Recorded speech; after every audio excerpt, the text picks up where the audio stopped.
welcome to Home Cooking with Somjit. Today I'm going to cook our family favorite dish, Nasi Lemak with Sotong Sambal. These are the ingredients that I'm going to cook the sotong first. So I have here about 800 grams of sotong or squid. And for the sambal and the nasi lemak, we're going to take a look at it later. But for now, we're going to cook the sotong first because the sotong will take time to cook until it comes soft. Just to share with you for the sotong, right?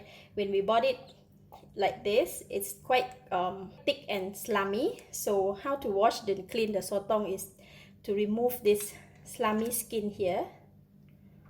If you can see, something like this. See, I can put my finger inside. So whenever I cook the sotong, I always clean it first like this. Clean. So I'm going to go ahead and remove all the skin and wash it and cut it. Then we can cook it. So I have cut it into bite size, the tentacles like this. Okay. And these are the ingredients that I'm going to boil together with the sotong. Just want to have the nice herb fragrance to infuse into the sotong, so we're going to boil it together. It's totally optional. If you don't have it, you don't need to put this one. Just the sotong and the salt will do as well. But anyway, I have kaffir lime leaf, ginger, lemongrass, and galangal. The amount is up to you. Alright, so let's go and cook it. In the sotong, very simple, just boil it only. Put all the salt.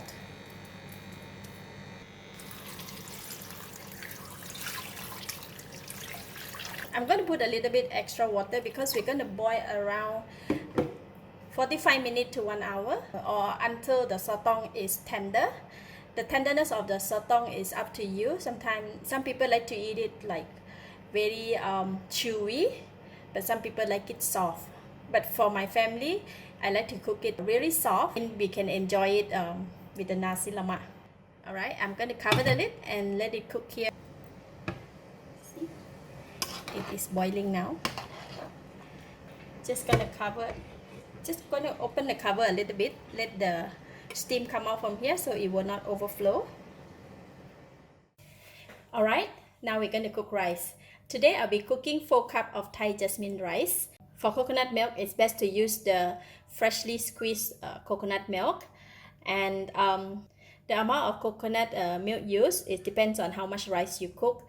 Just use the coconut milk just as per how you use the water. So I prepare the coconut milk here. If it's not enough, then I can just add in some more. One more thing, right? If you have a non-stick rice cooker, it's better to use the non-stick pot for the rice cooker, because when cooking nasi lemak with the coconut milk, it tends to get stuck at the bottom and it get burned very quickly. So if you have a non-stick pot, it is better to use that. So it will help that the rice will not get stuck at the bottom and it will cook nicely. But for this, my pot is already getting old and the non-stick coating is already gone.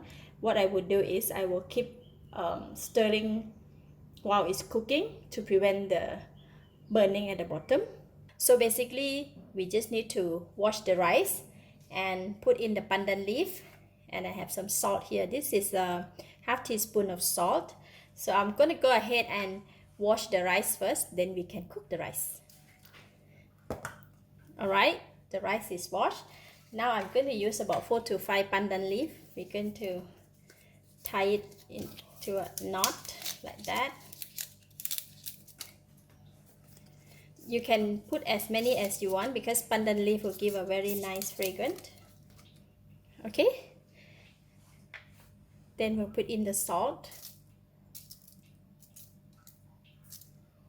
So I didn't put all, just about 1/4 teaspoon of salt. And now the coconut milk.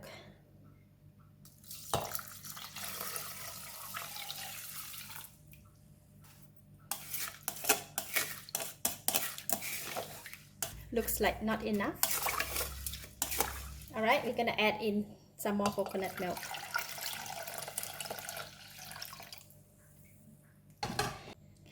So putting the coconut milk, it depends on how you cook the rice. You can follow the instructions from your rice cooker, but for myself, I just like to measure by using my hand like that, about 1.5 inches above the rice. So that's all for the rice. We can go and cook it now. Alright, the sotong has been boiled for about 50 minutes, so it's already soft. Check. See, we can poke it through fork very easily. So I'm going to switch off the heat, and for now I'm just gonna take out together with all the herbs first and rest it in the bowl. Later on we can separate them. Alright, I'm going to put it aside while we're cooking the sambal. These are the ingredients for the sambal. So we have about 8 pieces of this big type of the chili. This chili is not spicy, so they give out a nice texture and a nice color. And I also have about 8 pieces of the dry chili, which is more spicy. About 8 to 9 cloves of garlic, about 9 pieces of shallots, 1 nub of turmeric, 2 inches nub of galangal. If you use old galangal, you can use just 1 inch nub, it's okay. 5 pieces of candle nut and 1 red onion. I have 2 pieces of red onion here, but I cut it into slices, so we're going to put this directly in the sambal, not in the blender. And I have 3 tablespoons of tamarind water, 1 tablespoon of sugar, 1 teaspoon of salt, 1 tablespoon of shrimp paste or belacan, 1 tablespoon of dry shrimp or udang garing, and 1 tablespoon of fish sauce. And these ingredients we're going to cook together with the sambar paste. So these ingredients we're going to be putting in the blender, and I'm going to cut into smaller pieces and blend it together. Alright, these are the ingredients I have cut into smaller pieces, and now we're going to blend it. When blending, right, always put the hard ingredients first. So the candle nut, they are quite hard. Just put it in first. And the lemongrass.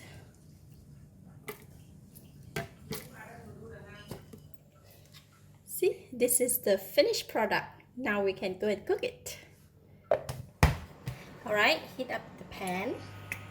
I'm going to put in quite a lot of oil because we have a lot of sambal, so we couldn't put a lot of oil. We can pour in the sambal paste. This is a lot.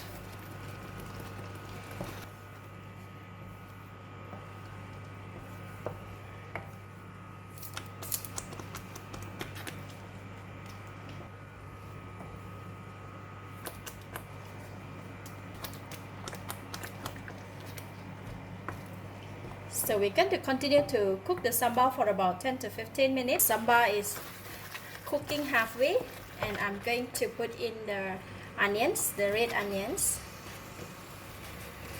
tamarind water, sugar, and just put half of the salt first in case it's too salty. Alright, we need to taste it first before we can add in a bit more later. So I'm going to continue to cook it like that. See? It looks so good. When we cook the sambal until it releases a nice fragrance, and all the ingredients we put in the sambal is cooked, so we're going to add in the squid, the sotong. So these are the sotong that I removed all the herbs and all that, so we're going to put it inside.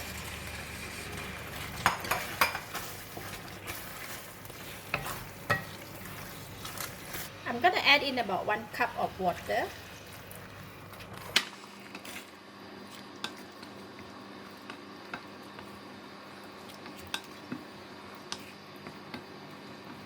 After add the sotong and add the water, so I'm going to cover the lid and let it cook for about 5 to 7 minutes. From time to time need to stir because the sambal is quite thick and it might get stuck at the bottom. Oh, look at that sambal. Oh my god, it looks so yummy. Alright, so now I'm going to add in the fish sauce and the balance of the salt.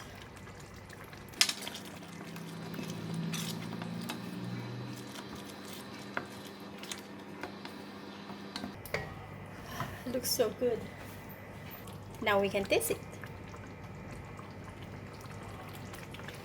Wow, it's nice. Enough spicy, enough sour, enough salty, and enough sweet. So the sambar is ready. But at this stage, if you want to add more sugar for sweeter, or you want to add more fish sauce, this is okay. But for this one, it's perfect. It's very delicious. I'm going to switch off the heat and we can serve.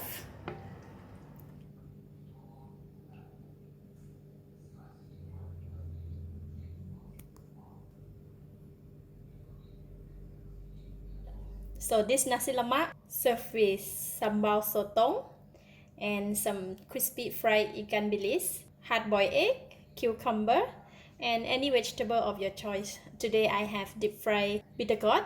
Let's eat. When you eat nasi lemak, you have to eat a bit of everything together.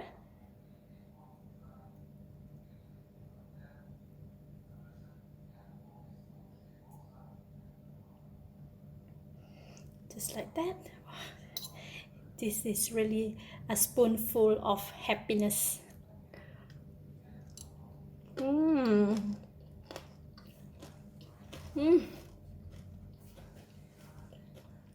Wow, it's so delicious.